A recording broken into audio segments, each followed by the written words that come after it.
ये डिस्टर्ब कर yes we were studying about poem. कल में हमने पोएम के बारे में डिस्कस किया, पोइट्री, और हम डिस्कस किया था what is poetry.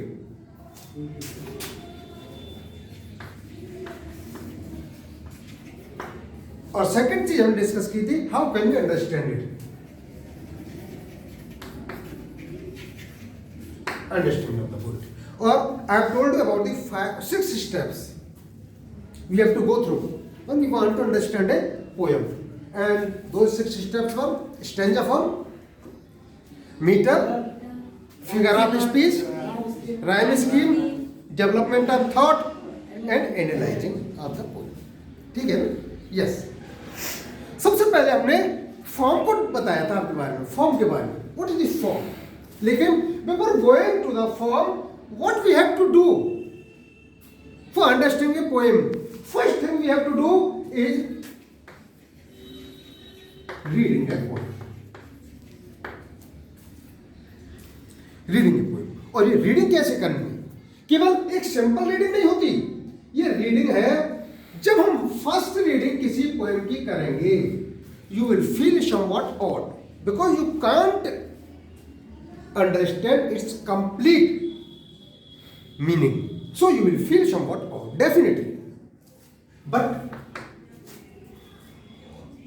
when we read it closely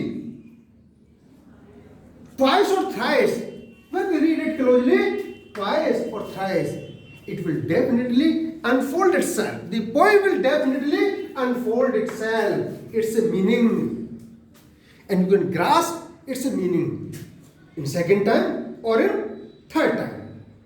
और जब हम इस पोएम को इसके प्रॉपर एक्सेंट, इंटोनेशन, इसकी सहायता से पढ़ेंगे, proper accent intonation we will use, तो हमें क्या होगा, हम इसकी रिदम और हार्मनी को फील करेंगे। जब हम इसे ट्राइस और थ्राइस पढ़ेंगे, इंटोनेशन और एक्सेंट के साथ पढ़ेंगे, तो हमें रिदम और हार्मनी के बारे में पता चलेगा। और when we come across with its rhythm and harmony, we can enjoy any poem properly. We can feel its melody. After knowing about the rhythm and harmony, we can enjoy the poem. उसका संगीत, उसका आनंद हम महसूस कर पाएंगे जब हम इसे ढंग से पढ़ेंगे। और जब इसकी रीडिंग हम करेंगे तो पोएम अपने आप को डिकोड करना शुरू कर देगी। डिकोड मीन्स अपना अर्थ स्पष्ट करना शुरू कर देगी। आराम से आप इसका अर्थ समझ जाएंगे। और देखिए, सबसे पहली चीज जो हमें पोएम को डिकोड करेगी वो होता है उसका टाइटल। क्या होता है उसका टाइटल। टाइटल जो होता है ना किसी भी चीज का, और specially for the poem, title says much about a given poem. Title indicates about it's theme, about it's matter. Title says so much if you think closely about the title. For example, मैं आपको एक example देता हूं। एक कवि हुए, उनका नाम है जी.एम. हॉपकिंस। क्या नाम है उनका? जी.एम. हॉपकिंस। उनकी एक पोएम है स्प्रिंग एंड फॉल। जरा ध्यान से देखिएगा, spring and fall. You have heard this word spring, you should know very well, and when you take consideration these two words spring and fall, you can definitely think that this poem may be about a season, spring, वसंत ऋतु के बारे में।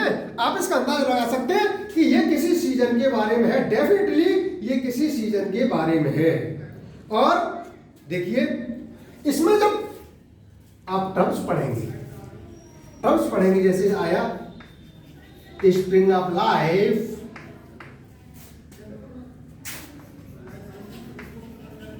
Autumn of life, या fall of life. The poem is not spring and autumn, no, but spring and fall. जब in terms से आप गुजरोगे तो आपको इसका अंदाजा लग जाएगा कि ये किसके बारे में है, क्या कहना चाहती है ना. क्योंकि fall, what it indicates? It indicates the decline and fall. And decline may be of season or decline may be of life, of youth, of anything. इससे, इस टाइटल से हमें इसका आसानी से अंदाजा लग सकता है. तो ये जो टाइटल है किसी पोएम का, it expands our understanding about the given poem. ये टाइटल बहुत ही इंपॉर्टेंट होता है, लेकिन बहुत सारी पोएम ऐसे, there are so many poems that are without title, उनमें कोई टाइटल ही नहीं होता. Then what we will do? Then the first line, the very first line of the poem takes the role of the title. जो पहली line होती है वो हमें इसका रोल निभाती है टाइटल का, और उस पहली लाइन से हम उसका अंदाजा लगा लेते हैं कि ये क्या रोल है, क्या है इस पोएम में, क्या हमको मिल सकता है. ठीक है ना, ये हमारा टाइटल है. और जब हम पोएम को पढ़ते हैं तो पोएम को पढ़ने के बाद देखिए बहुत सारी चीजें होती हैं. वर्बल एक्सप्रेशंस होते हैं, वर्बल एक्सप्रेशंस आते हैं पोएम में, जैसे मैंने अभी आपको लिखा है. साउंड्स होती हैं बहुत सारी, इलस्ट्रेशंस होते हैं, ये सारी चीजें हमको उस पोएम का मीनिंग अनफोल्ड करती हैं, उसका अनफोल्ड करती हैं. तो देखिए, going through the poem, reading a poem, understanding the title, A close scrutiny of the title and the text is the first step of understanding a poem. ये पहला स्टेप है जो हम पोएम को समझने में काम में लेंगे. और विशेष ध्यान रखो इस चीज का, टाइटल का, उसकी फर्स्ट लाइन का, उसके वर्बल एक्सप्रेशंस का, उसके साउंड्स का, उसके एक्सेंट का, उसकी हार्मनी का, उसके इंटोनेशन का. ये सारी चीजें जब आप समझ जाओगे, देख लोगे, तो आपको बहुत सी चीजें पोएम के बारे में समझ में आ जाएगी. अब देखिए, अब हम थोड़ा बात करते हैं इसके फॉर्म के बारे में. ये फॉर्म क्या होता है? Its form of the poetry. देखिए, दो चीज होती है पोएम में. फर्स्ट थिंग होती है its form, and second thing होती है इट्स कंटेंट.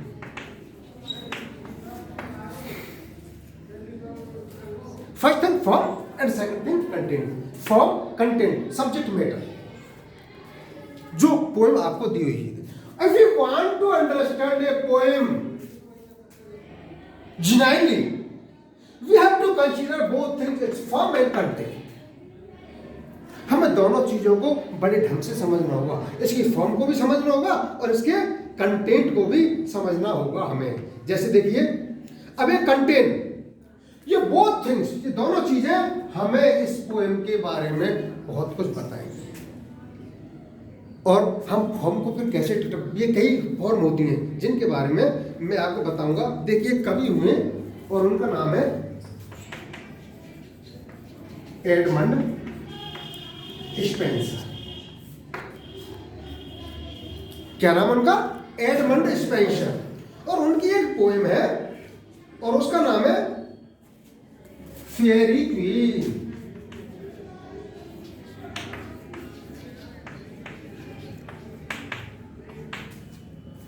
उस पोएम का नाम है फेयरी क्वीन. अब देखिए,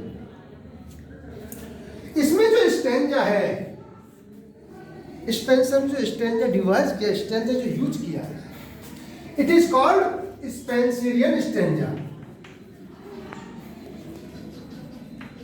It is called Spenserian stanza after the name of the poet. After the name of the poet. अपने नाम के, इनके नाम के, इनका नाम था एडमंड स्पेंसर, इनके नाम के आधार पर इन्होंने जो स्टेंजा डिवाइस किया है उसको हम स्पेंसरियन स्टेंजा कहते हैं. It consist of 9 lines. कितनी लाइन होती है इसमें? 9 लाइन होती है. 9 लाइन का जो स्टेंजा होता है और एंटी फॉर्म में होता है. It is called Spenserian stanza. लेकिन इसकी क्या विशेषता होती है? इसकी एक विशेषता होती है, ये जो 9 लाइन होती है इनकी में स्टेंजा में, 9 lines, this stanza, this Spenserian stanza consist of, इसमें जो स्टार्टिंग की 8 लाइन्स होती हैं that are in the form of iambic pentameter. Iambic pentameter. And the last line, 9th line is in iambic hexameter. And this 9th line is also called Alexandrine. Alexandrine. ये भी Alexander एक poet हुए, उनके नाम पर Alexander line कहते हैं 9th line को. But first 8 lines are in iambic pentameter and the last 9th line is in iambic hexameter. और iambic pentameter, iambic hexameter क्या होता है हम आपको बता चुके हैं. अगर आप भूल गए होंगे तो मैं फिर बताऊंगा. मैंने आपको बताया था इंग्लिश में foot, vowel sound, consonant sound, vowel sound followed by consonant sound, है ना. 5 foot iambic pentameter, 6 foot iambic hexameter. ये मैं आपको और बता दूंगा, पिछली क्लास में मैं आपको बता चुका हूँ.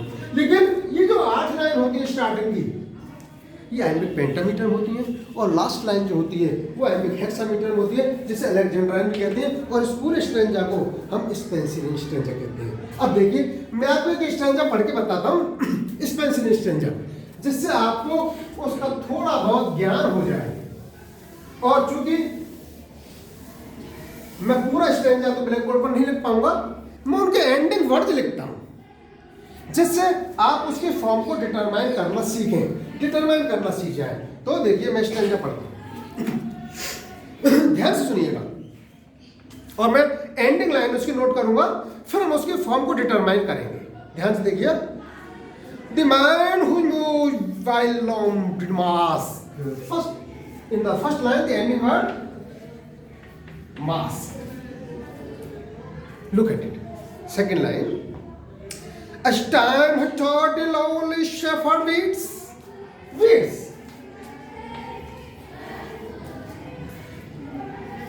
Next, I'm now unforced a fair and fatal task.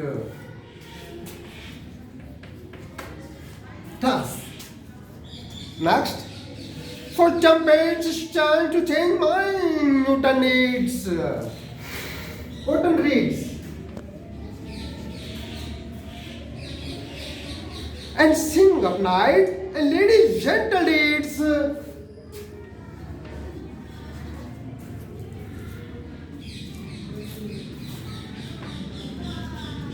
Whose pages have been slapped in silence loud.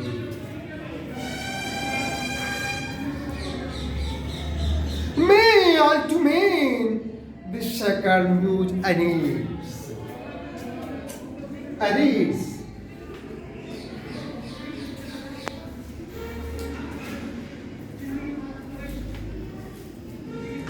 To pleasure brought amongst her learned throng,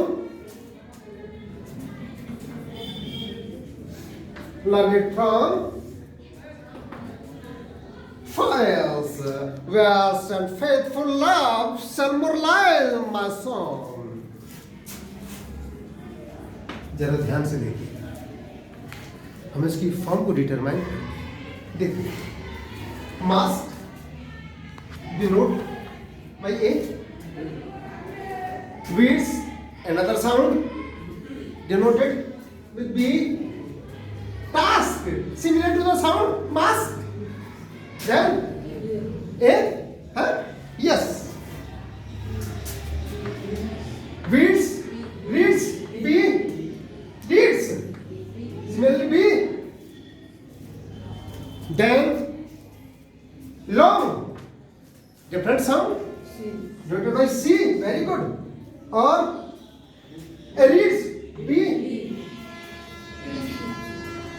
From long C and song same C. Now determine the form. Look here. AB,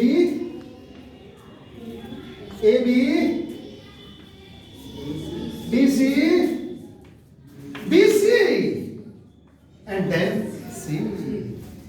1, 2, 3, 4, 5, 6, 7, 8, 9. 9 stanza.